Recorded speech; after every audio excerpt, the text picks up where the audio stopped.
name is Osheen Siva. I'm a multidisciplinary artist from Tamil Nadu, South India. My art practice is inspired by speculative fiction and sci-fi and is rooted in my Dalit and Tamil heritage, so it works in the space of anti-caste ethos. I work in different mediums, murals, digital art, and more recently fine art. The show is called Karuppu, which translates to dark or black in Tamil. The show has a lot of Tamil typography, and the main theme is kind of mutation and hybridity as a metaphor to challenge the caste hierarchies and also to kind of represent fluidity and non-binariness.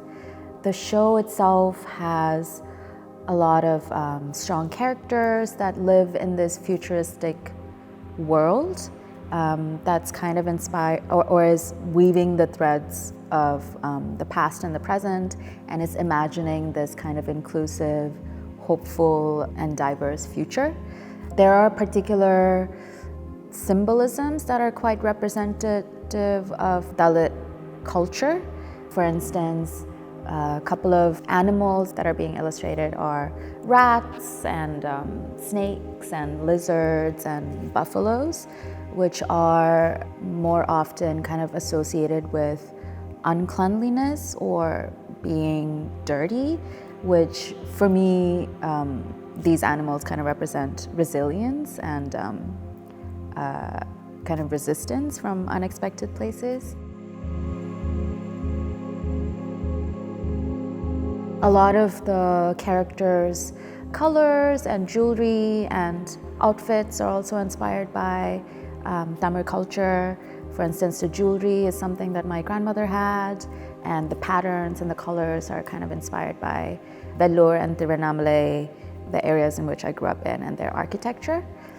In addition to the artworks and the tapestry, we also have the mural on the walls themselves in the gallery, and I kind of just wanted to make the viewer kind of like step into this world, and I think the mural kind of helps situate yourself as a viewer. I've also used the color blue particularly because blue is kind of representative of anti-caste movement in India. So one of the pioneers of resistant movement is Ambedkar, and blue is his favorite color. It's also the color of our flag, the Dalit flag, and also is supposed to be a symbol of the sky, which kind of represents togetherness and unity. The idea behind the top part of the mural was for it to go from kind of represent like different elements. There's fire that morphs into water, but also landscape.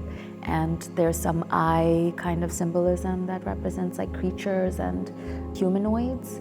I just wanted to play around with the idea of like cyclical nature of time, but also regeneration of like environments and creatures that live within it.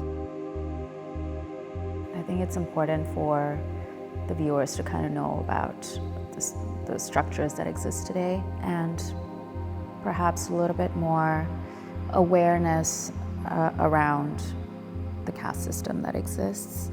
Ambedkar, for instance, is one of the key pioneers of the resistance movement. He also penned the Constitution of India, and he sort of made sure that it was illegal for you to be able to discriminate legally against lower caste people, and yet it kind of still exists even though it's illegal. And I think my work may be like an interesting way to get into it. I would like to think that it's kind of inviting and not too daunting to think about like stronger or more important structures, but you can kind of view it in a fun way, but also know that it has like multiple layers that you can perhaps if you're interested, know more about.